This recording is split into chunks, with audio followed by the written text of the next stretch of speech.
Bom dia, moçada! Aqui quem vos fala é o professor Eugênio Bastos, canal Geogênio, a serviço dos alunos que gostam de estudar e passar em concursos.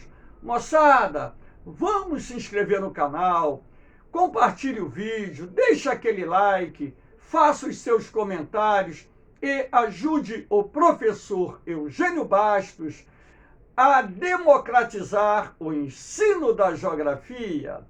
Moçada, no nosso encontro de hoje, falaremos de uma notícia que foi dada ao longo dessa semana de que poderia ocorrer um tsunami no Brasil. Então, vamos entender como se forma esse tsunami e como esse tsunami poderia atingir o território brasileiro. Espero que vocês gostem do nosso encontro, dê aquele like, deixem seus comentários, tirem suas dúvidas, porque o professor Eugênio Bastos está democratizando o ensino da geografia. Vamos lá, moçada?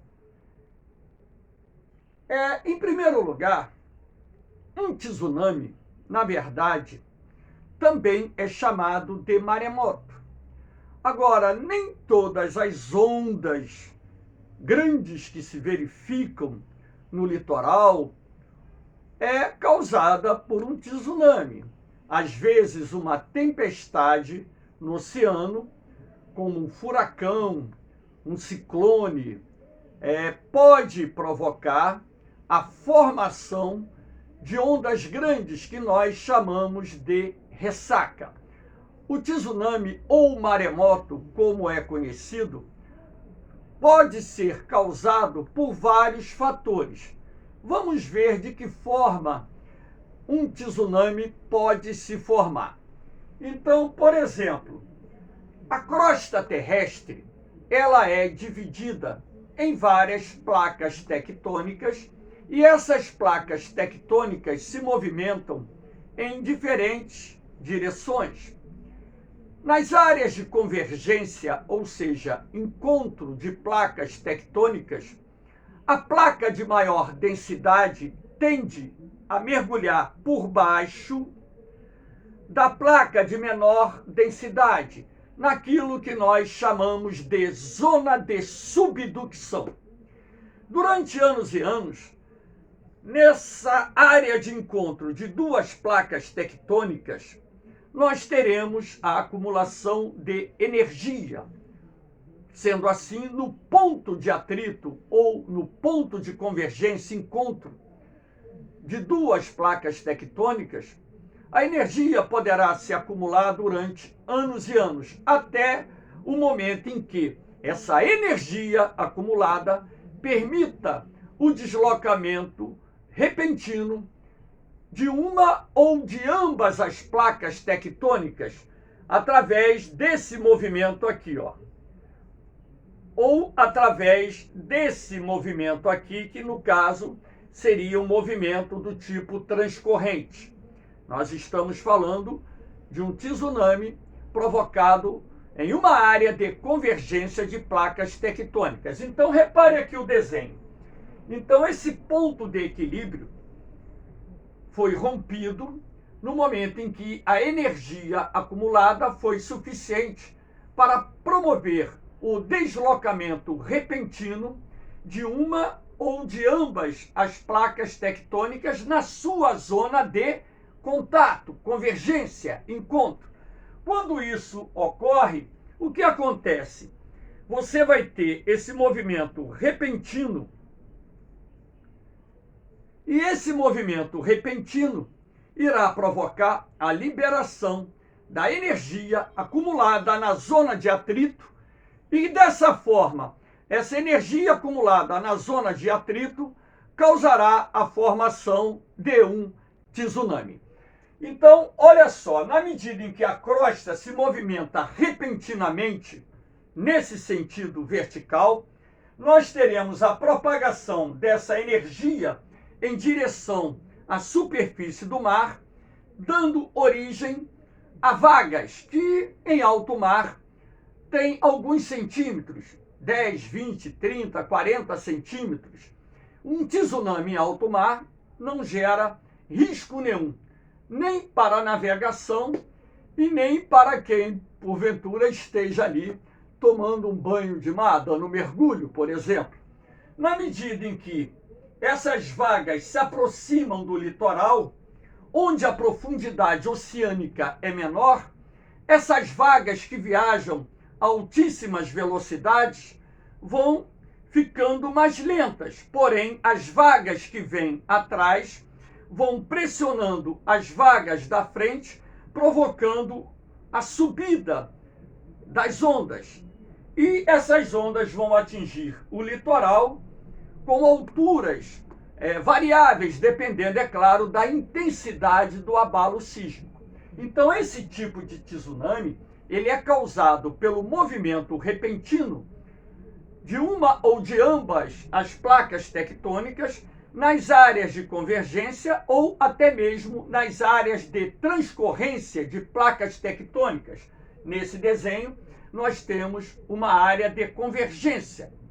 Sendo assim, essas ondas poderão causar, dependendo, é claro, do seu tamanho e da sua intensidade, prejuízos e mortes na zona costeira.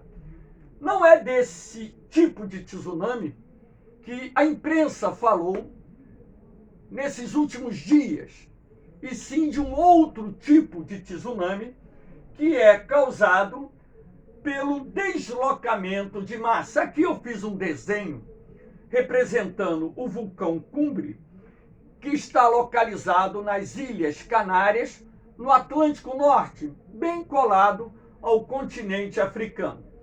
E, nos últimos dias, a atividade sísmica na região das Ilhas Canárias aumentou muito, dando a entender que o vulcão Cumbre poderia entrar em erupção, e eu particularmente até acredito que ele vá entrar em erupção nos próximos dias. Dependendo da intensidade da erupção do vulcão Cumbre, nós poderíamos ter um deslocamento de massa representado principalmente por fluxos piroclásticos, que na verdade correspondem aqui essa parte mais clarinha, que deslizaria pela encosta do vulcão, atingindo as águas do Oceano Atlântico. Dependendo da intensidade dessa erupção e do fluxo piroclástico que poderia ser causado por uma violenta erupção do vulcão Cumbre, esse deslocamento de massa causaria a formação de um tsunami.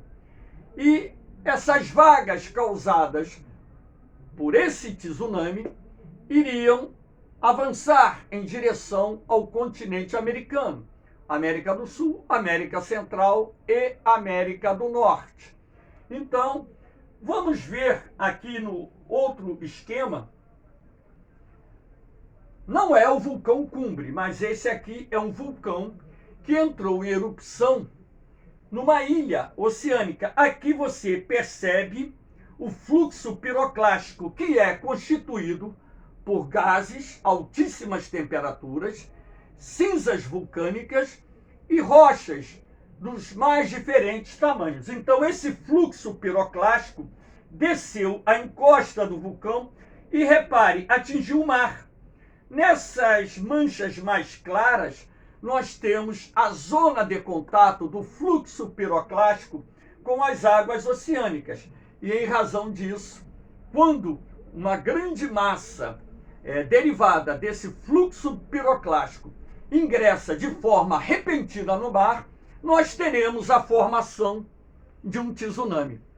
Esse é o risco que ocorre caso a erupção do vulcão Cumbre venha a ser muito forte, ou seja, um grande fluxo piroclástico entrando nas águas do Oceano Atlântico, causando a formação de um tsunami. Sendo assim, nós teremos aqui nesse esquema as Ilhas Canárias. Aqui é o norte da África, aqui é a localização das Ilhas Canárias, e nessa faixa azul bem clarinha teríamos a representação do deslocamento das vagas oceânicas causadas pelo deslizamento da encosta, ou seja, do fluxo piroclástico que ingressou nas águas do Oceano Atlântico, causando a formação das ondulações das vagas que darão origem ao tsunami. E aqui nós temos a representação mostrando as áreas que seriam atingidas por esse eventual tsunami, caso o vulcão Cumbre venha registrar uma erupção muito violenta.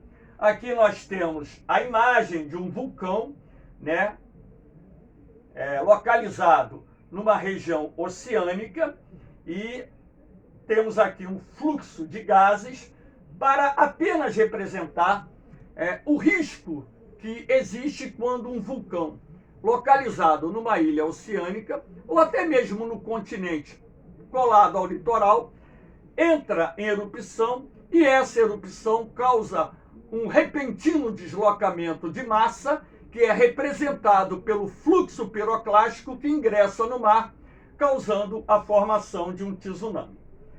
Aqui nós temos, né, um esquema que eu peguei no site da Apollo 11 para mostrar a propagação das vagas caso o vulcão Cumbre registre uma erupção muito violenta. Então aqui nós temos, a princípio, 30 minutos depois da violenta erupção, acompanhada de uma explosão e de um intenso fluxo piroclástico. Aqui nós temos, uma hora depois, a propagação dessas vagas se afastando das Ilhas Canárias, que estão localizadas aqui no Atlântico Norte. Aqui, 3 horas depois, essas vagas já se aproximando da América do Sul, e 6 horas após a ocorrência de uma eventual erupção cataclísmica do vulcão Cumbre, nós teríamos essas vagas atingindo o litoral setentrional do Brasil, o Mar das Antilhas, inclusive atingindo as ilhas da região, e o litoral atlântico da América do Norte. Então, dessa forma, nós podemos entender o risco da ocorrência de uma erupção catastrófica do vulcão Cumbre. Mas a gente sabe, os geólogos sabem, que apesar de existir essa probabilidade é muito pequena de nós presenciarmos um tsunami no litoral brasileiro com ondas de 4, 5, 6 metros de altura, o que se prevê caso o vulcão Cumbre registre uma erupção muito forte. Aqui nós temos essa linha azul aqui, representa a área que separa as placas tectônicas sul-americanas da placa africana. Então, aqui, na verdade, no Atlântico Sul, é muito pouco provável a ocorrência de fortes abalos sísmicos. Por quê? Nas áreas de divergência de placas tectônicas, a atividade sísmica é menor do que nas áreas de convergência e nas áreas de transcorrência de placas tectônicas. Na transcorrência, nós temos esse deslocamento. Na convergência, nós temos esse movimento. Na divergência, nós temos a separação das duas placas, fruto do fluxo do material magmático proveniente da região da astenosfera e do manto, que ao emergir em direção à superfície, vai deslocando para o lado as placas americanas e sul-americanas. Aqui nós temos, por exemplo, uma atividade sísmica, né, de 2,6, 2,5 na escala Richter, que é uma atividade sísmica muito fraca, incapaz de provocar um tsunami. Então, a possibilidade de nós enfrentarmos um problema resultante de um tsunami no litoral brasileiro é extremamente remota. Não só porque temos poucos vulcões ativos no Atlântico Sul, como também no Atlântico Norte, assim como nós temos aqui uma área de divergência de placas tectônicas. Essas setas pretas indicam a divergência, a separação das duas placas tectônicas. Ora, se a atividade sísmica aqui é pequena, ora, se a presença de vulcões ativos no Atlântico Sul é muito pequena, assim como no Atlântico Norte, o risco de nós presenciarmos a ocorrência de um tsunami no território brasileiro é muito pequeno, mas existe. Todavia, a possibilidade de nós presenciarmos um tsunami é muito remota. Aqui nós temos, por exemplo, a dorsal do Atlântico, que é uma cadeia de montanhas formada justamente pela separação das placas sul-americana da placa africana, da placa norte-americana, da placa euroasiática. Então, esse alinhamento que vocês estão vendo o meu dedo o indicador percorrer, representa a dorsal do Atlântico, que é uma gigantesca cadeia de montanhas submarinas que apresenta nos seus pontos mais elevados a formação das ilhas oceânicas, inclusive o próprio arquipélago da Islândia, que é um arquipélago de formação vulcânica no Atlântico Norte, resulta justamente da zona de divergência ou limite de divergência da placa euroasiática da placa norte-americana. Sendo assim, como essa faixa aqui é uma faixa de divergência, e repare que contornando o território brasileiro, nós temos aqui esse ponto de divergência das duas placas tectônicas, a possibilidade de ocorrência de um forte abalo sísmico no assoalho oceânico ou a possibilidade de uma forte erupção vulcânica, por exemplo, aqui nas Ilhas das Canárias, que se encontra nesse ponto aqui, causar um tsunami no Brasil é muito remota. Portanto, meus jovens, avisem seus pais, seus amigos, que apesar desse alarde, que já não é a primeira vez, já tivemos matéria sobre isso no passado, inclusive no Fantástico, que é um programa jornalístico da Rede Globo, né, apresentado no domingo, e também em outros programas de televisão, já